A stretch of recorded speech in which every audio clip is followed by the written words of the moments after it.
Приветствую вас, друзья, и с вами Яра. И сегодня у меня очень необычное утро.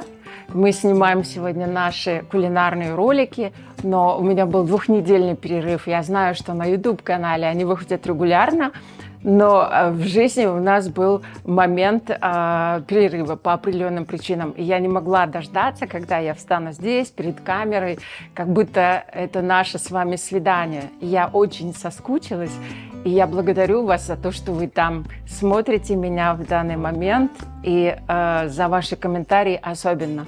Сегодня утром я прочитала один из комментариев, и это настолько невероятная сила, мотивационная, такой энтузиазм, настолько вдохновляюще было для меня, что я танцевала. Я танцевала под песню Аббы «Чикичита». Не знаю, почему она была у меня в голове.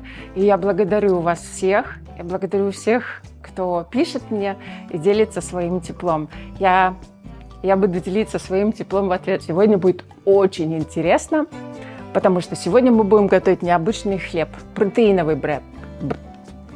Протеиновый хлеб.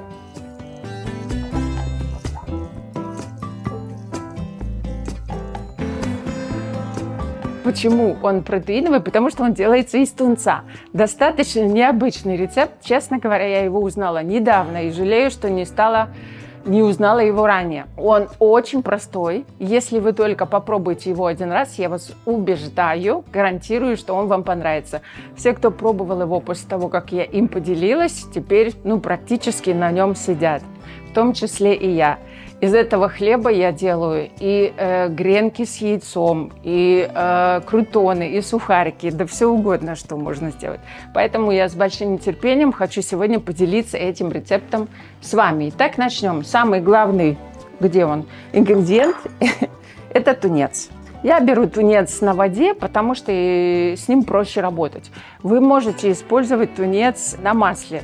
Но, честно говоря, я почитала состав некоторых тунцов на масле, и там используется подсолнечное масло. Подсолнечное масло содержит ГМО, поэтому я его не рекомендую употреблять часто. Поэтому, если есть возможность его избежать, давайте его будем избегать. Поэтому у меня тунец на воде. Нам потребуется бейкинг-паудер, как это на русском, разрыхлитель, да, спасибо. Также нам потребуется псилиум. Псилиум – это шелуха семян подорожника. Да, звучит так себе, но я помню из детства, как эти семечки выглядели, малипусечные такие. Это очень вообще ценный продукт. Если вы используете рецепт, как сегодня у нас, без муки, а он без муки, то псилиум не только загущает тесто и делает его клейким, потому что в обычном тесте мука, она делает его клейким за счет того самого ненавистного глютена. Сегодня у нас эту роль сыграет псилиум, но кроме этого он потрясающе работает для пищеварительной системы. И самый важный фактор, что в нем очень много клетчатки, которая понижает сахар в крови, а значит, у нас не будет выработки инсулина. И там дальше почему это прекрасно. В общем, шикарный продукт, стоит 3 копейки, очень рекомендую обзавестись. Я его даже в смузи добавляю, от этого получается такое вот классная консистенция. Миндальный орешек, который я покупаю в шелухе. И я выпустила об этом видео, но еще пока не вышло, но, может быть, к моменту, когда вы будете смотреть, это видео выйдет. Почему я не беру готовые продукты, в том числе миндаль? Потому что, чтобы снять шелуху с миндаля, в промышленных условиях никто возиться с ним не будет и шелушить пальцами. Туда добавляются всевозможные ферменты и присадки. Часть из них содержит химикаты, которые не очень нам полезны, мягко говоря. Поэтому проще и дешевле гораздо покупать миндаль в шелухе и обработать его простым способом. Вы увидите в этом видео. Занимает 10 минут. Дальше нам потребуется, конечно же, соль, куда без нее, перчик, какой хотите, оливковое масло, мое любимое. Кстати, оливковое масло Я обычно использую в таком бидончике. Это для предыдущих видео. Мне захотелось использовать стеклянную бутылку, но она в шкаф у меня не входит, поэтому я ее не использую. Почему в таком бидоне? Потому что оливковое масло необходимо хранить без доступа солнечного света. А это как раз такая бутылочка препятствует проникновению солнечного света. Если у вас есть шкафчик, который подходит под размер бутылки, то тоже здорово. И сыр пармезан. Собственно, он у нас больше для вкуса, но для запаха. Также в нем очень много хороших протеинов и кальция. Я думаю, что это все чудесным образом добавит наш ансамбль. И, конечно же, нам потребуются яйца. Если у вас есть возможность, выбирайте органические. По стоимости они не намного дороже обычных масс-продакшн яиц, но по нутритивной ценности, по питательности, ну элементарно даже по цвету, они гораздо лучше. Сегодня будем использовать органические яйца. Для этого теста нам потребуется миксер. Я буду использовать свой термомикс. Если у вас нет термомикса, не страшно. Что, собственно, нам надо измельчать? Все ингредиенты, которые, в принципе, мы можем натереть и соединить заранее. Не страшно. Вы можете также использовать любой Magic Bullet, NutriBullet, что у вас есть. Любой процессор подойдет для измельчения. Я измельчу сначала миндаль и сыр. У нас измельчился миндаль. Здесь вам видно. Такая вот получилась пышная, тепленькая крошка с сыром. Пахнет сильно вкусно уже. Значит, сухие ингредиенты у нас здесь готовы. Дальше я уберу водичку из тунца.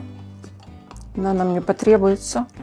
Ну, здесь ее не так, в принципе, много. Если у вас он на масле, я думаю, лучше вообще масло убрать, потому что мы будем его добавлять в любом случае. Это можно было бы сделать заранее. Но я решила вам показать, как это просто делать. Вообще все у нас сегодня и всегда очень просто. Сегодня я делаю 2 порции, потому что я и мой муж, мы любим этот хлеб. И хлеб он вечером есть, а утром, когда я просыпаюсь, его уже нет, он как мед. Поэтому я делаю 2-3 порции сразу, и он прекрасно хранится. Я его держу в холодильнике. Его можно и подсушивать, как я уже сказала, и делать греночки из него. Дальше у нас идет сюда 2 столовые ложки масла. Пуньк. Одна побольше ложка получилась. 2 чайные ложки psyllium. Он у нас и связывает массу, и сильно питает. Ну, вот так еще. Разрыхлитель, потому что у него собственных разрыхляющих нет ингредиентов. 2 чайные ложки. Если будете делать 3 порции, добавляйте 3 чайные ложки. Соль, щепотку щедрую. Перец тоже щепотку щедрую. Тунец немножечко соленый сам по себе, поэтому не добавляю. В идеале, конечно, нам их сюда выбивать. Если оно попадется испорченное в общую массу, нам придется всю массу выбросить. Так мы знаем заранее. Так, 3 яичка первые.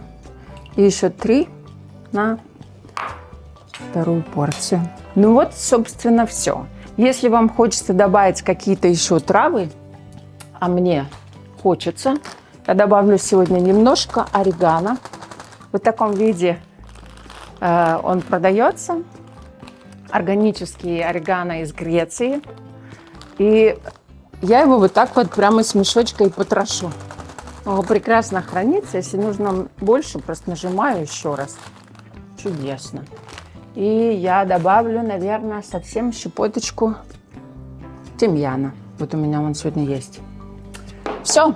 Массу я тщательно измельчаю. И готово.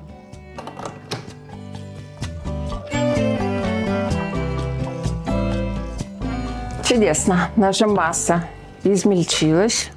Хочу показать вам, какая она получилась. Достаточно жидкая. Но если вы меняете соотношение ингредиентов, иногда я добавляю больше сыра или больше псилиума, или у меня кусочек какого-нибудь еще сыра залежался, и я его не съем, я добавляю сюда все подряд, всегда получается вкусно, хорошо. Но сегодня делаем по правилам. Для выпечки этого хлеба вы можете использовать хлебную форму, но я буду использовать вот такую формочку, выстеленную пекарской бумагой, просто потому что здесь будет поверхность больше и сам слой меньше. Тогда он быстрее пропечется, и я надеюсь, он больше поднимется. Так, выливаю это сюда. Красивая наша масса, пахнет очень вкусно. Хочу показать вам. И воспользуюсь спатулой, потому что она густая, чтобы у нас ничего здесь не пропало. И все пошло в дело. Этот хлеб хорошо себя ведет и через 2, и через 3 дня, если он у вас, конечно, останется. И замечательно он сочетается с любыми сырами. Творожный сыр, кремовый сыр, какой у вас есть в наличии. Может быть, вы сделаете самостоятельно сыр. Кстати, хочу обязательно снять видео, как я делаю домашний сыр маскарпоне и как я делаю домашний творог. Обязательно мы к этому вернемся. Так, вот так выглядит наша масса. Ничего мы с ней не делаем, не украшаем никак. Я ее отправляю в духовку на 180 градусов на режим духовки без конвекции, потому что я хочу, чтобы оно побольше поднялось. И минут на 25-30, но надо смотреть по количеству порций, которые вы пекаете, по форме, которую вы используете, по вашей духовке. Нужно, чтобы он поднялся и немножко позолотился. В общем, чтобы он был красавчик. Посмотрим, сколько это займет. Пока поставлю 30 минут.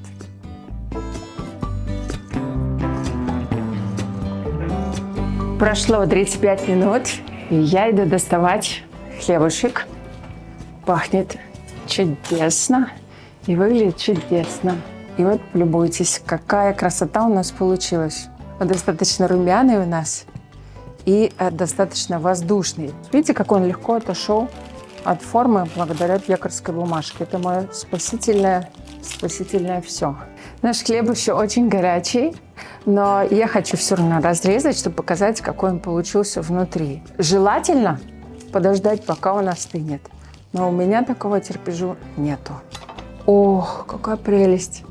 Посмотрите, какая воздушная, пористая текстура, совсем как у обычного хлеба. Пахнет очень вкусно. Вот этот красавчик.